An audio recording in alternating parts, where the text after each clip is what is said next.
Hey, my name is PolishLynx and let's continue some Panzer Hearts. I run outside and grab my bike. I need to talk to Mom. Back home as fast as I can and get there in just a few minutes. Oh, nothing happened here in the end. Home again. I don't like talking with Mom, but now I have to. There's no escaping this. Mom, I need to talk with you. Thank God that you're safe. What is Bastian? I know, Mom. I don't really know how I can talk to you about this. There are so many secrets, so many things I don't understand. What are you talking about, Basti? What's wrong? Basti, fantastic! Now that's fine time there, right? Anyway, the Empire, Mom. What do you think of the Empire? The look on Mom's face changes. She becomes attentive and alert. It doesn't matter what I think. Mom. I'm sorry, I shouldn't have said that. But Mom, I've just learned something about the Empire and I don't know what to think about it. All my life I believe we're the good ones, fighting for the right cause. I thought all of my efforts would pay off. That I'd be rewarded in the end. But I don't know anymore. It's all become blurry.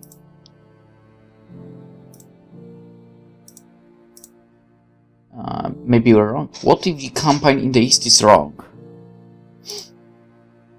I can't believe I'm saying this, but I'm confused. So confused. Bastian, my dear child, maybe the time has come. The time for what? The time for you to know the truth. What truth? What are you talking about?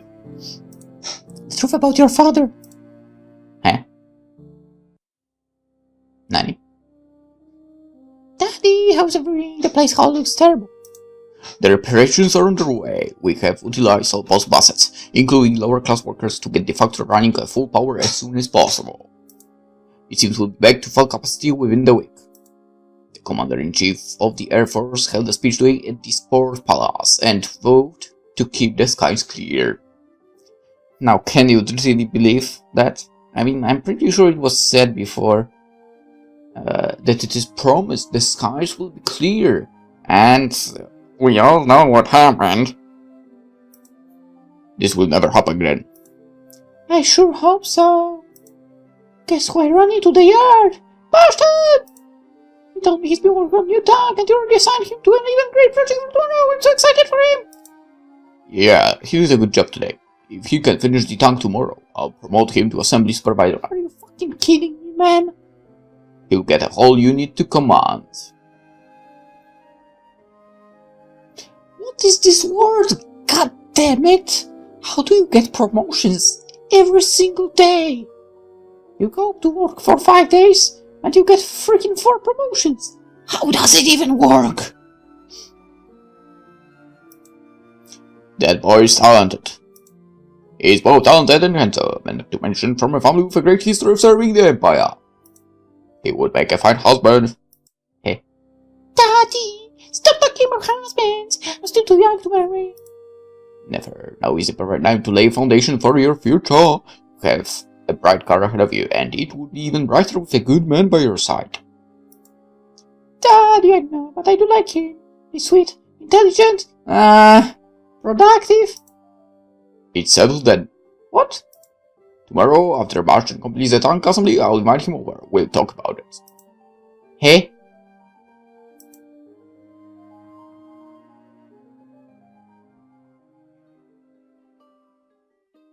Geez, Astrid, brief us on the current situation with Subject B.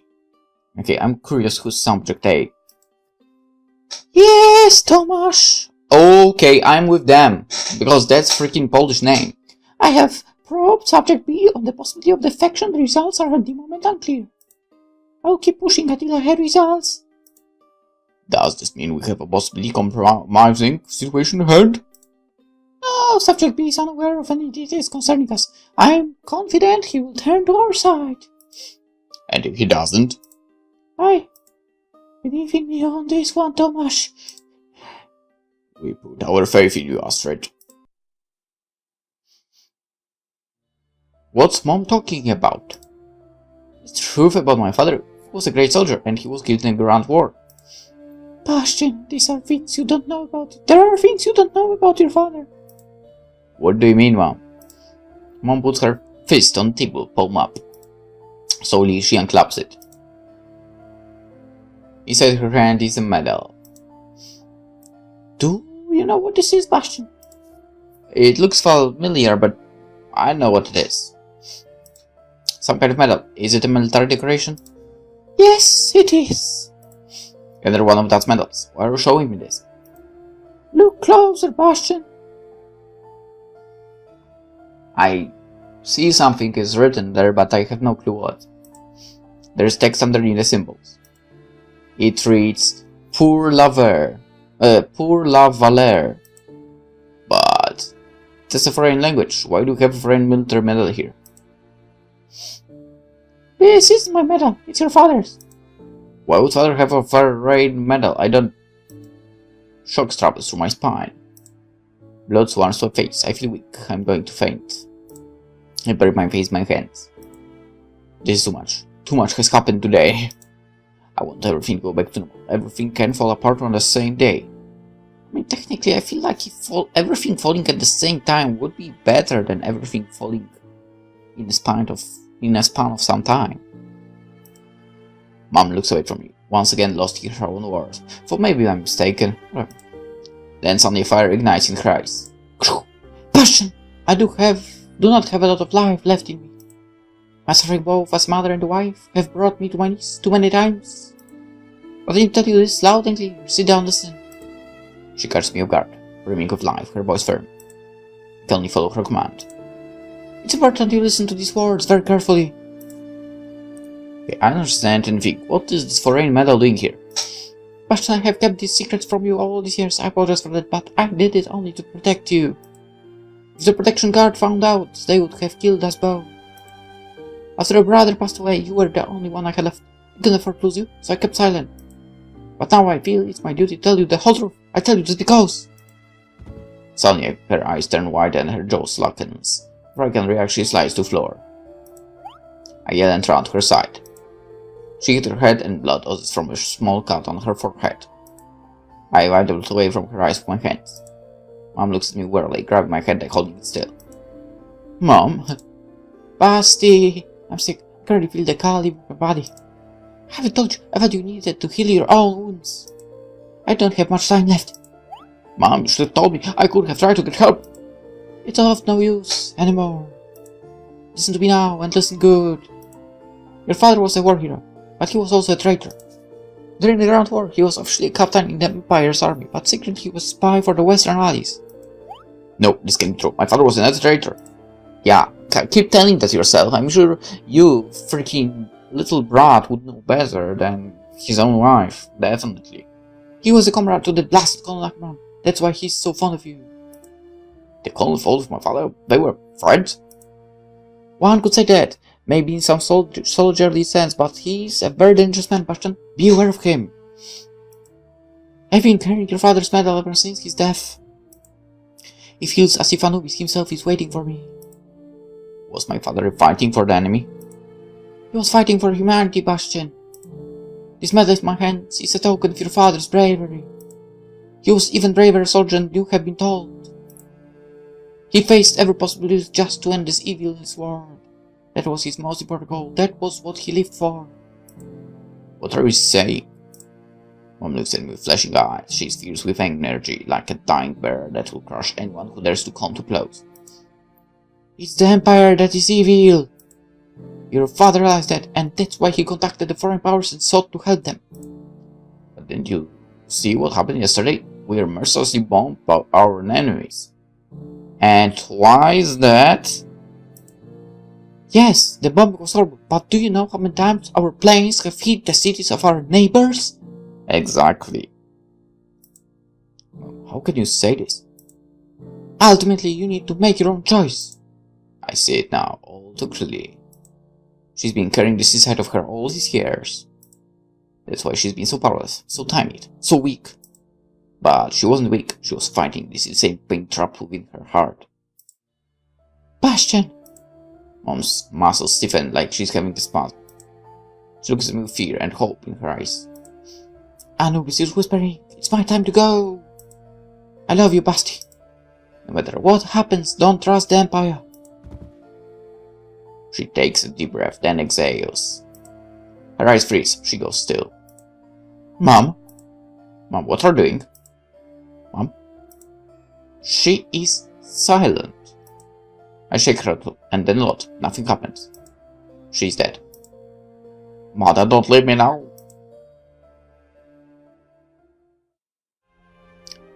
Mom, I understand you now. You gave me everything for your family, and still you lost everyone. Finally, we get to the look of the whole map. I'm the last one left. The last one, the last man standing.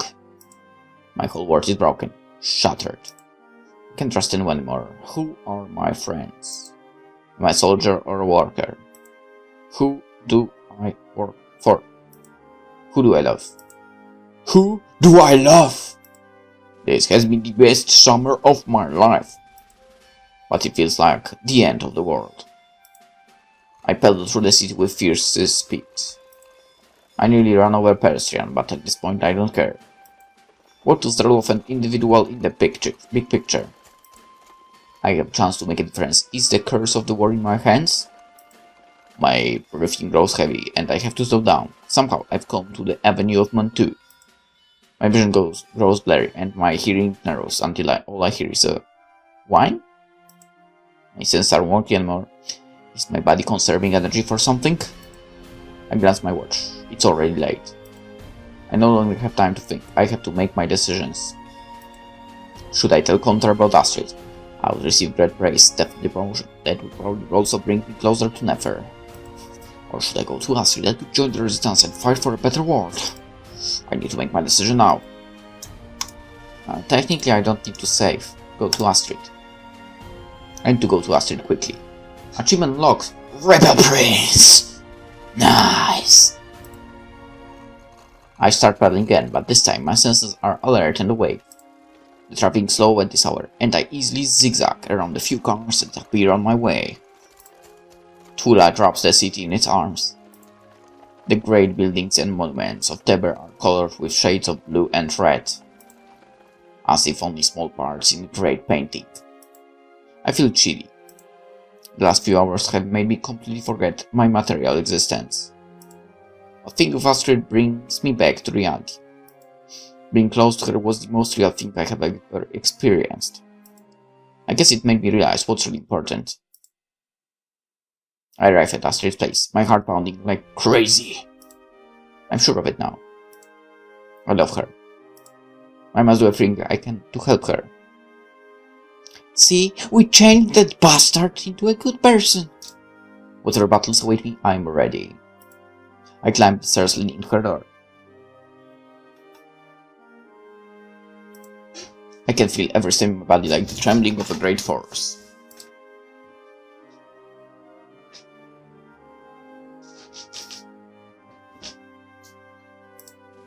Like an earthquake. I reach the corridor. There, her apartment door stands, quiet, unsuspecting. I rush the last few feet and knock. Should be steps, but footsteps scramble inside. I nearly explode. I can't wait any longer. The door opens. Astrid. She offers me a wide smile. You came, Bastian. You came back. I came back. For you. The heart in her eyes. Not only for ideology. Not only for peace. Not only for a better world. But for you. Because you are all those things to me. I will fight for you because you make the world a better place. I take Astrid in my arms. We caress each other like it's the first and last time of our lives. But I know this is just the beginning of our journey. Our journey together. She looks at me, and I can tell she's holding back tears. When we have more time, I will show you it was worth it. Bastian, we have to hurry. Astrid can't stop her tears anymore. Tears spill from my eyes too. Right now we have to hurry. Nice. Astrid brings her lips to mine with a sudden violent passion. I answer them, hold her against me even tighter than before. Then Astrid pulls herself away and takes my hands. Now we can talk about all of this later. You made the right choice, Bastian. Lead the way. Astrid runs out the door and I follow. I've never felt so alive. We hop on our bikes and start cycling eastwards. As we go, I smile at her and make a funny face.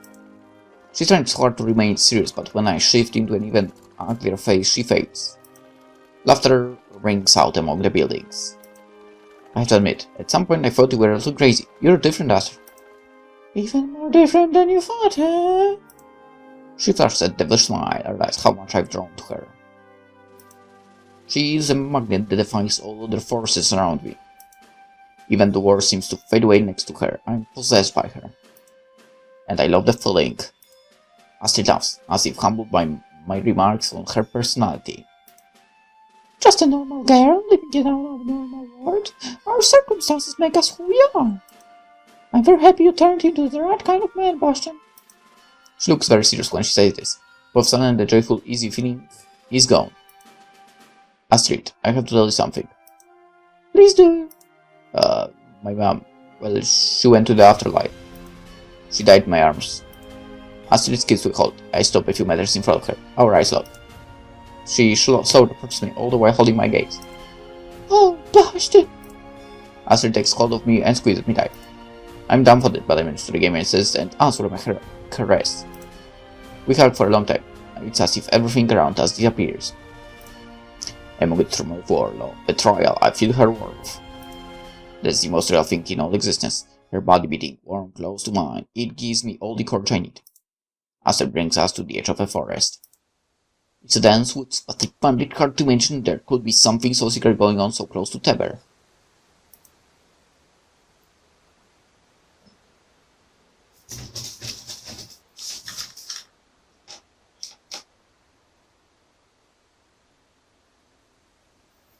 The forest is called Cloudy Forest. I'm not sure why. It has the largest lake in the Teber area.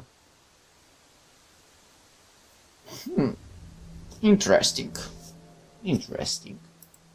Astrid lifts her right arm up and jumps off her back. Her movements are light and graceful. We're close! We have to walk the rest of the way. We hide our bikes under the tree branches near the forest edge. Astrid makes absolutely sure that they are not visible from the road. She takes something out of her pocket. A small scarf? Bastian, I'm sorry, but I need to tie your eyes. I have to do that when I bring in someone new. Well, fine. Oh, well, okay. I trust you, Bastian. But I believe you understand the others don't know you yet. I'll prove myself to them soon. Hopefully. That's the right spirit! Now let me get this on you. It seems no matter what I do, I always have to prove myself over and over again. I mean, technically, that's... Okay, come on, man. Don't even annoy me. Do you know how many promotions you got in such a small amount of time? That's ridiculous. So, you basically didn't really need to prove anything there. Astrid walks behind me and carefully sets the scarf on my eyes. I wouldn't be surprised if you could even see through this scarf anyway. And in an instant the already dim surrounds become completely dark. I feel Astrid taking my hand. Okay, let's go. Just hold my hand and walk with me. Follow my movements and don't make a move unless I do, okay? Yes, let's do that. Astrid stands to walk slowly and silently. She takes careful, dedicated steps as if walking on thin ice. I follow her with utmost care in my movements, following even the tiniest hints I can gather from the way she moves.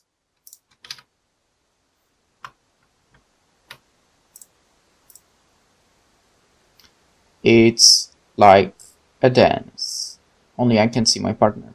I have to know her intentions only by the signals her body sends to me.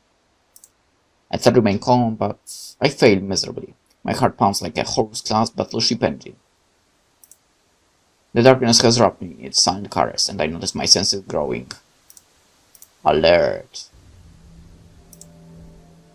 Suddenly, Astrid stops walking, and I nearly bump into her. She's quiet and seems to be listening intently. I can hear her drawing something out of her pocket. Then I hear a flicking sound, maybe 20 to 30 times. It must be some kind of a signal, but I'm too terrified to make out the pattern. It could be Morse code, but I can't be sure. Huh. Interesting.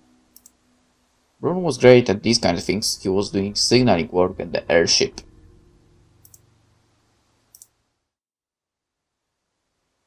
I wish he was here. He would know what to do. Well, maybe. The flicking stops, and I hold my breath. I can hear Astrid's heart beating. After maybe half a minute, Astrid lightly taps my feet and starts to move again. I imagine the forest around us, more and more trees, some fallen branches, and a sleeping ant colony. It's so quiet my eardrums feel like bursting. We are probably underground somewhere. We walk for a few minutes, then I realize the forest is getting denser, as the trees around us reflect the sounds of our careful steps back to us. Okay, maybe you are not underground in the end, and well, we'll see where this is going exactly. I feel sharp pain on my face as the branches cut me when we push through the trees. Ouch. Then all of a sudden the forest opens. It's eerily quiet, but at the same time there's a sense of upcoming paroxysm, as if we were in a massive hall where the tiniest sound would cause a magnificent echo. Astrid takes a few steps and then stops. I come to hold behind her. From the silence comes the click of guns being set. At least 5. Cold sweat trickles down my back, man. Am I going to die here? A voice sounds from the darkness. Who is the true king of this land? Herman. Welcome back, Astrid. Before I know what's happening, strong arms grab me from behind. I try fine, but I soon realize my struggle is in vain. What took you so long? We're starting to think you wouldn't come. Apologies for the late arrival, but I must remind you we're still on schedule. What are they talking about? What schedule? I see you have a subject with you. That's good. Well done. Subject? Me? What does that mean? Okay, unblind him. The blindfold is ripped off my face and I can see with great sharpness as my eyes are released from their dark old prison. There are lit torches around us, shedding a dim light across the area, and I can see Astrid standing in front of me. We're in front of a bunker, completely camouflaged by the turn and the dense forest. I wouldn't say it's camouflaged. It would be impossible to find unless you knew where to look. I wouldn't say it's impossible. I mean, come on, you can totally see that. There are dark figures around us. I count about 10, but there could be more hiding in the shadows. A man steps into the light, revealing his face. He's a rugged man with a large rifle on his back. His smile buries itself within his stone-cold face. This must be a man that carries heavy responsibilities. He reminds me of Contra, but this man is very different. He's on the outside of the system, whereas Contra pulls the strings from within. This man has taken a step from which there is no return, just as I did today. Astrid nods at me. My name is Tom. I'm happy to make you here with us, Bastian. As he speaks to me, the strong arms release me from their grip. I remember the code of conduct Contra taught me. It automatically kicks in with this new authority figure. I perform the Imperial salute without even thinking. Chucks ripple through the forest, but the laughter halts when they notice a serious, even angry look on Tomas's face. We don't submit ourselves to those customs here, we are freed from them. They are part of the indoctrination of the Empire, and will willfully resist that indoctrination. I stumbled back upright in shame. Sorry, sir. Came to help. How can we be so sure we can trust you, Bastian? We know very well how closely acquainted you are with Colonel Ackman and his adopted daughter. Uh-oh. They really do know what they thinks. Never said she's never told anyone she's adopted. Oh boy, oh boy, oh boy, oh boy, what am I supposed to answer now? Damn it! Let's go.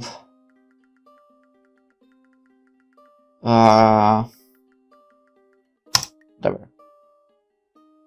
Astrid can verify my trustworthiness. She's also the main reason for me to be here. I will do anything for her, sir. I love her. For now, we're just believing you. You will have a chance to prove yourself soon. Astrid, give the mission briefing. My mission, this must be what Astrid has been so stressed about. Something is going to happen, and it seems I will play a part in it. It will. She steps into the light and stands fully upright. She looks so strong and brave, even among all these harsh, rugged people. The torchlight gives her features an almost majestic glow. Yes, sir. Our mission is to destroy the Apollo tank prototype. It's of utmost importance to hinder production of this new super weapon.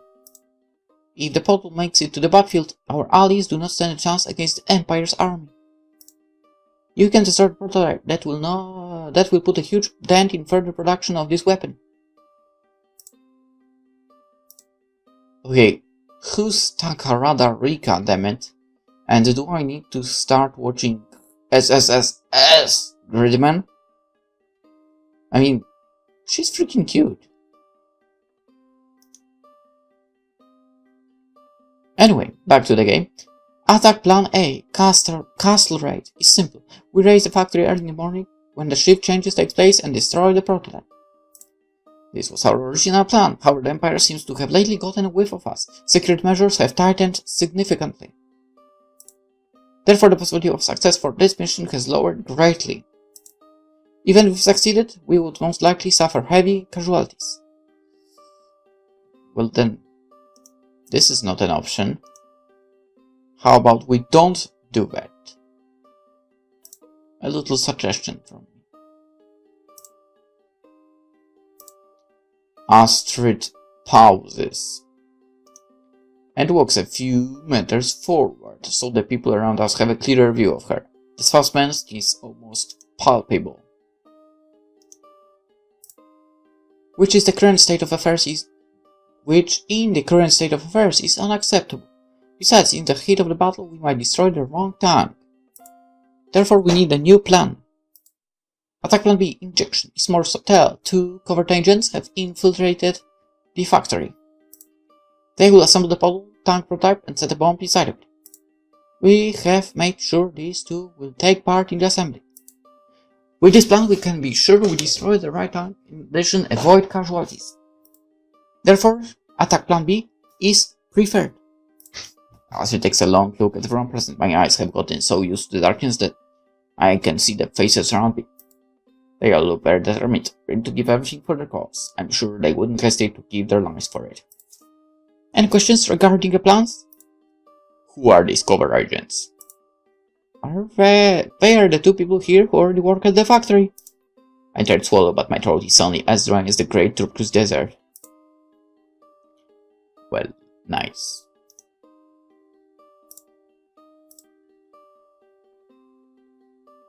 Also, who's Komi Shoko? And why is she so popular lately? Do I need to check that out as well? Back to the game. People turn to look at me suspiciously, even Tomasz. I have everyone's attention now. Damn it. I glanced at Astrid, as she nods originally. It's time to prove myself. It's my duty to follow the path carried by my father. I'm prepared to do anything for the freedom of the people my father loved so much that he gave his life for them. Everyone still seems a bit curious, but very relaxed still. It's settled then. Tomorrow, Astrid and Bastian initiate attack plan. Injection! Astrid, Bastian, start briefing. Order dismissed. They pull around us, turn and disappear into the forest. Some grumble, but they seem content enough.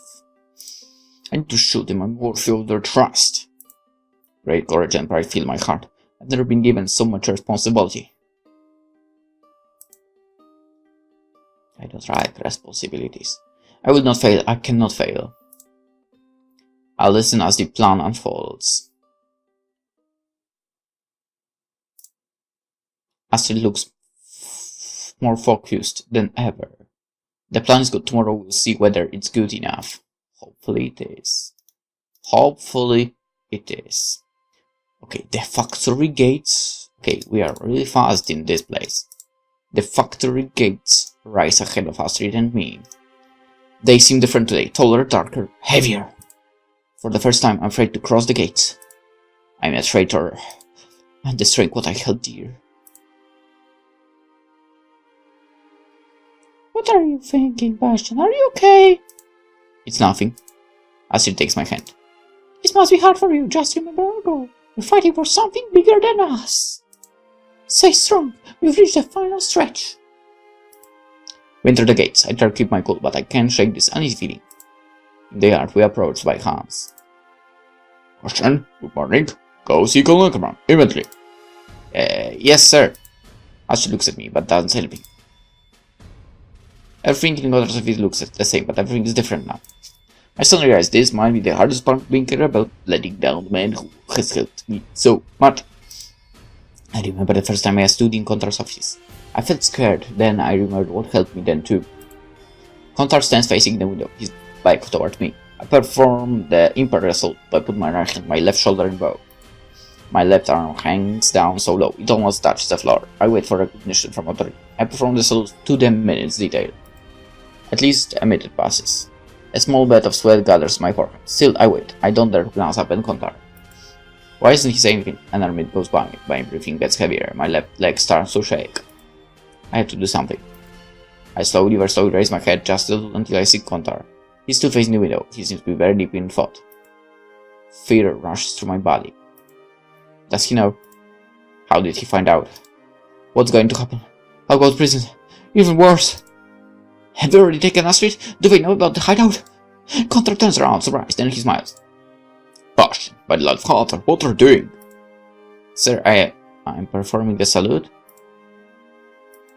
Get up already, I'm sorry, I didn't ask you. You mind? My mind just drifted away. We have a huge day in front of us, Bastian. He has no idea how right he is. Today we are finally going to finish the prototype. This marks a victory for not only for us, but for the whole Empire. The Polo will win the war for us. Our enemies have nothing alike to set against us. Before winter sets in, we'll have taken Kolnov's capital city. I feel like I know what country basically you are trying to attack, referring to, and why you want to get there before winter. Once Muska falls, the whole rotten system will come down like a house of cards. We'll celebrate the birth of Horus with most of our soldiers returned from the front. That's great, sir. I'm sure of our victory. I realize I'm still saluting, my head awkwardly tilted upwards. I quickly spring up and straighten my back. My blood starts flowing freely again, and I try to relax. Contar obviously doesn't know a thing. Are you ready for today's big task? Yes, sir. Good to hear. I'll personally supervise the assembly today. Oh, shit. That's great, sir. We will do our best possible work on this one. A more serious look suddenly appears on Contar's face. Listen, Bastian, after we finish the product today, I think we should celebrate. Would you join Nefer and me at our house for dinner? Our chefs make the most excellent sauerkraut. Sir, I'll be honored. You are most kind. Oh, but you still can't tell the difference between a formal occasion and an informal one? Tonight will be fun. Informal meeting. If you can practice that, I'd be happy to see you and Nefer getting along. Yes, thank you, Contar. Lucky you'll have time to practice. Now get going. Dismissed. Yes, sir.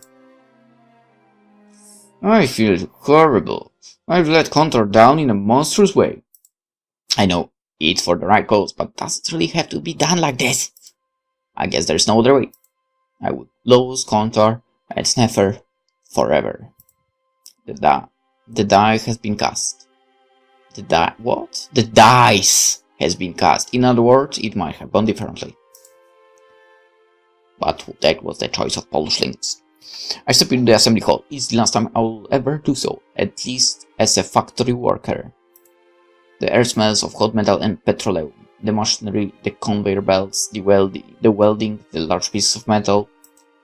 This was my home. It's bittersweet. Bastian, that's my good lad. Are you up to the challenge today? Yes, sir. But this is by far the most demanding task you or even I have ever taken part of. That's why today we have some extra help with us. The main engineer from the other department is sick today, so we replaced him with a highly skilled engineer you already know. Huh? That would be me, sir. Yeah, Astrid will assist in the assembly today.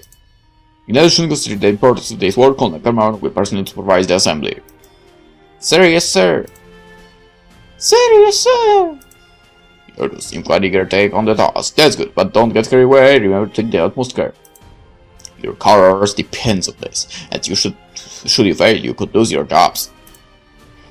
Yeah, probably not only jobs. Hans has no idea. He's brimming with pride and confidence. Today, the deceivers are the victors. It might not be the cleanest victory, but desperate times call for desperate measures. Bastian, Astrid, go to Assembly Hall B1 to collect the equipment. Use the inter-hall rail system to transport them here. On our way, sir. Just when I take a step, Astrid sets a fruit in front of me. I trip and fall directly on top of Hans. In the split second between the start of my fall and the moment I hit Hans, I notice Astrid giving me a push. This gives me enough moment to make Hans tumble over. We both fall on the floor. By the light of Father, Bastian, how can you be so clumsy? Bastian, you get off me right now. Hans is furious. I scramble myself up and feel super humiliated. It must be the injury he suffered in battle. He's still recovering, that poor boy. But enough, just get going. We have no time for such stupidity. Go, go. Yes, sir. Astrid grabs my arm and basically walks me out of the assembly hall. I'm furious, but control myself until we get out of sight. What the heck was that about? You humiliated me. Well, to be honest, you have been falling quite a lot, so you can't really blame me for that. Astrid, why are you jeopardizing the mission like this? Calm down. I just needed to get this. Astrid shows a set of keys in her hand. We need to make one stop on the way. What stop? The operation center. It's our last opportunity to get intel from there. That's why I need the keys from Hans. Sorry I used you, but anything more than righteous cause, right? And I gotta say, you did look quite funny when you fell on Hans. She lets out the laughter, but I'm not amused. That's not part of the mission. We can't compromise our primary objective. This is too big a chance not to take advantage of. They obviously don't suspect a thing. Everyone's going to be at the tank assembly. We have to do this. But what if we get caught? The whole mission could be compromised. Astrid steps closer to me. Her face is an inch from mine. With the way she's looking at me, it's like I'm being inspected. Do I need to remind you that in your new organization you're superior? You are to obey my orders, understood? Yeah. Yes, madame. That's better. Now follow me. Astrid commanding me like this, it arouses a strange feeling. In an interesting way, it feels good. Developing new fetishes, huh? We tread through the assembly hall until we reach the operation center. I try to shake the feeling of being coerced, but I fail miserably. My focus should stay on Astrid. I need to trust her now. Astrid takes the keys out of her pocket and opens the door. Welcome, sir. She emphasizes the last word. Annoyed, I walk into the operation center. Get the map and all the intel you can. Hurry. I take the map of the far wall, rolling it neatly up. Should I take the weird typewriter? Yeah, and where will you freaking hide it? The conundrum machine would be a jackpot for us, but we can't possibly carry it out of here unnoticed. Just grab all the papers you can carry.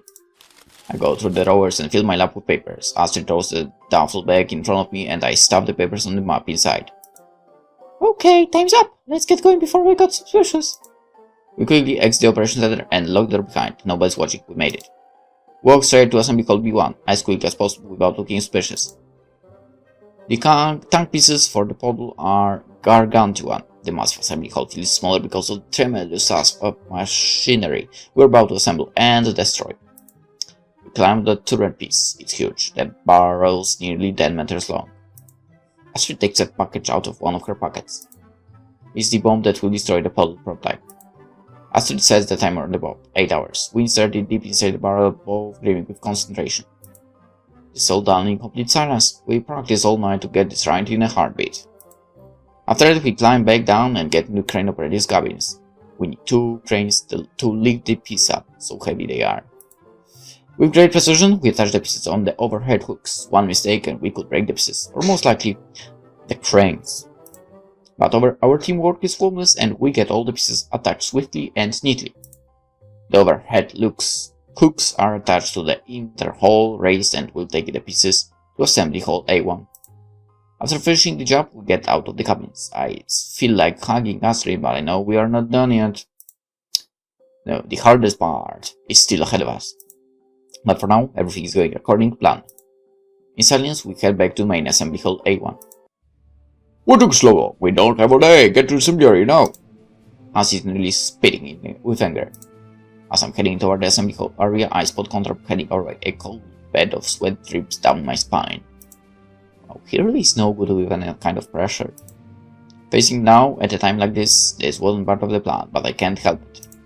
I have to accept the consequences of my decision. Dear comrades, this day of our great importance. This is the day of victory our brave soldiers on the front have been waiting for. Finally we can give them a toll they can use to win the war. Look at you three, I must say I feel moved. To think of such young spirit doing such marvelous things, I'm proud of you all. Now let's build this tank. Bastian and Astrid execute the assembly. Put this so huge we need 2 cranes to, we know that, to assembly her. So Astrid and I each operate 1 crane. Sitting beside, separated by glass, we shoot each other look. There's a glimpse of compassion in Astrid's eyes. She must know how hard this is for me, betraying the father I never really had. Alright, this here, oh, it's different. It's a little different. In this one, the engine is front. We climb down from our machines. Hans and Contra stand in silent awe, gazing at the tank. When I'm down on the ground, I do the same. This tank is on another level, surpassing anything I've ever built or seen. I didn't know it was possible to feel pride and shame at once. Astonishing. This machine, it encapsulates the greatness of the Empire, smooth, perfect, powerful, yet beautiful. Hans, even though we know that this of this tank give us a little briefing just to amuse us. Yes, sir, this F-span machine depot weighs 188 tons. She's so heavy she can't cross small bridges, so she's equipped with a snorkel for the crewmen to breathe through when the tank submerges during the river crossing. She's the biggest tank ever built. She's 10.2 meters long, 3.71 meters wide, and 3.63 meters tall. Her real strength lies in the armor. The hull front armor is 200 meters thick, the hull sides 180 and the hull rear 150 millimeters. The turret's front armor even thicker at 220 millimeters, when the turret side and rear boast 200 millimeter thick armor. To top even that, the gun mantle had a staggering 250 millimeters thick armor. Nothing enemies throw at this beast can penetrate her. No tank has side and rear armor like the Podol. The armor runs all the way down, covering the caterpillar trucks as well. She's safe from all attempts of destruction. Out of that, the main gun is killer. It's a killer. The Podol has a 128mm gun, which is as big as the largest flak guns, that will penetrate all the models our enemies have, even from a long distance. The tank is practically indestructible, and that's why she's a breakthrough tank. She will crush enemy lines, and our company infantry will deal with the panicked enemy. Thank you, Hans, and a special thanks to our young assembly team. Soon these machines will start rolling out from the factory in great numbers. Look at her and remember this moment. Still, our work is never finished. Get back to it. Bastian, report to my office. I glanced at her. Joyce said. The assembly took much longer than usual due to the pulse shear wave. The bomb will detonate in 2 hours. I hope I can get out of the factory in time. I walk after Contra and watch as Hans starts yelling orders to Astrid. I hope she can make it out in time too. Contra is yet again standing at the window, his hand behind his back, this time full. He turns quickly up on my entry and beams at me. Bastian, great job today. Dinner is at 6 o'clock, don't be late. Nefer will be there too. He gives me a look that reminds me of precious teenage boy. He truly is happy. Thanks, sir. I'll be there. One more thing, Bastian. After a splendid performance day, you are promoted to assembly supervisor. That is the highest rank you can reach without being an officer. That is... Thank you so much, sir. I will see you in the evening, son. Yes, sir. I hold my kids as I leave, careful not to look at Frau Bader. I walk out of the factory. I get my bike. I exit the gates. I look behind me. I start pedaling. That was my last day at the factory. The meeting spot Astrid and I picked is quite almost beautiful. It's along the river, hidden under the patch of low-hanging trees. Only a few minutes now before the detonation. The wait feels surreal. None of this could actually be happening. I look around nervously, hoping to see Astrid. Where is she? Did she make it out? Then an explosion rips over the factory. A thick cloud of black smoke, thicker even than the smoke coming from factory chimneys, rises over the gates. It's a scene of darkness and destruction. It reminds me of the Polo painting hanging on Contra's wall. I start to panic. Where is Astrid? Did she get caught? You're already here? Good. God damn it, don't scare me like that. As usual, she has snuck behind me. Where were you? I was worried sick. Calm down, Bastian. I just need to make sure I got everything I needed. She drops the duffel bag on the ground and looks at me, smiling victoriously. You did a great job today, Bastian. This was an important step in our struggle. Crippling the Empire's war production is the best thing we can accomplish. What then you done? The Empire cannot win this war. Astrid looks at the burning factory with visible satisfaction. Beautiful. We should get going. The place will be swarmed with the protection guards soon. Let's get to the hideout. We get on our bikes and start heading south. I heard the news. Super war. This will set the Polo production back for at least another 3 months. The Empire's army won't have the new tanks before winter, and that means their push for Moscow is doomed to fail. This is a great victory for our cause. My rebels, gather around and bring the good wine. We will drink to this. For the freedom of humankind. Everyone gets a drink, and we raise them up high. There is a visible heightening of spirit all around the hideout. Despite the celebrations, I can't seem to shake the feeling that freedom comes with a cost, a high cost for me. Will I ever heal from letting Contra down? He trusted me like I was his son. He was like a father to me. Astrid walks to me and puts her hand on my shoulder. What are you thinking about, Bastian? You look sad. I made a decision, and I full buff. It lifts me down. But you know it came with price. Yeah, I know. Bastian, come and raise another glass with us. Astrid and I walk amongst the others. Everyone seems happy. Astrid smiles at me, and I smile back. Tomasz pats my shoulder hard. Bastian, I must you must be conflicted after all this. It's completely understandable. But we have a visitor today that might make you feel differently. Huh? The door to the hideout opens and the man steps into the light. Bastian, there is someone you should meet. Huh? Dedicated for all the young soldiers around the world. Nice. Okay. Who should we meet? I'm sorry. Ah, my leg went numb. God damn it. Okay, who am I meeting there? Hello?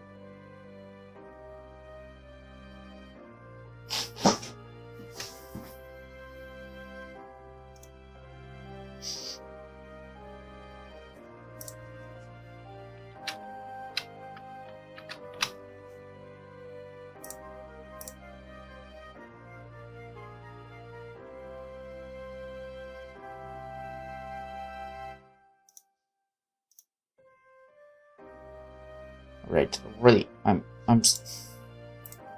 way too curious about knowing are we meeting there? And I want the answers. I need the answers for that.